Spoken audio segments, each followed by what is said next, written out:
It seems like most people like to be accepted by others. It's just natural.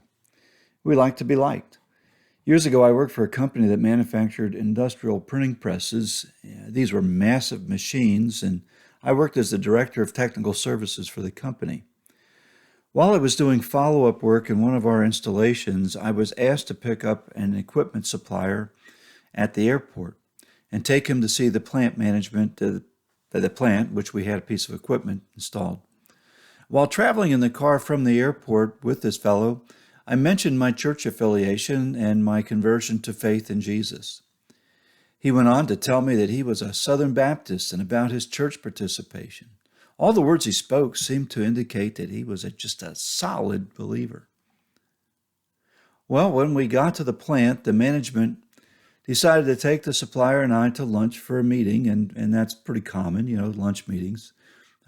Knowing the plant management, though, I knew that the conversation could get a bit raunchy. That means that with some sexual content and overtones. So I prepared myself for this. At the restaurant, as I anticipated, the plant management began telling some crude jokes and stories. However, the thing that shocked me the most was that the supplier who I just talked to about, and he told me he was a Southern Baptist, joined right in, telling his own crude stories and his own crude jokes, laughing at all this stuff. It was like a Jekyll and Hyde experience.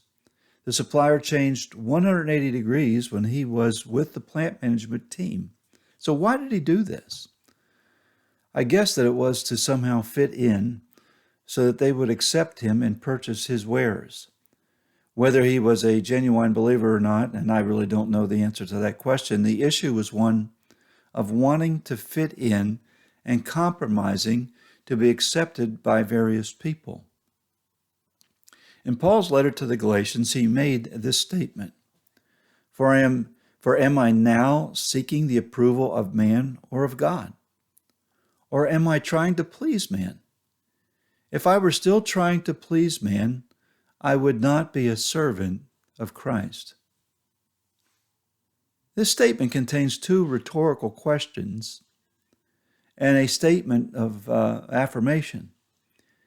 His point is that he was not trying to please men, for if he were to do so, he would not be a servant of Christ. To please men, he would have to compromise the truth. His teaching would be invalid and brought into question.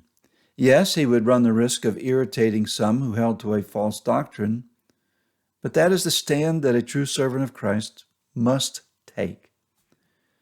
Today, many preachers and teachers fall into the trap of tickling the itching ears of people, giving them something they want to hear. It's a very sincere temptation. For some, it is the desire to be liked, and for others, it is desire to build up a large following.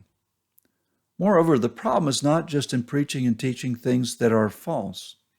In many cases, it is preaching only part of the truth. I have heard several preachers state that they do not preach on bad things. One specifically stated that he would not preach on sin and judgment, that his mission was to encourage people and to make them feel good about themselves. Yet without preaching the full counsel of the Word of God, people may never understand their need for God's mercy, and then experience the way of salvation. Let us not compromise. Let us not hide our light under a bushel. Let us not hide our faith in a closet. The lost need to hear the truth. Moreover, believers need to hear the truth so that they will not compromise themselves and conform to the pattern of this evil world system. We need to proclaim the truth and to proclaim it boldly and confidently in a darkened world.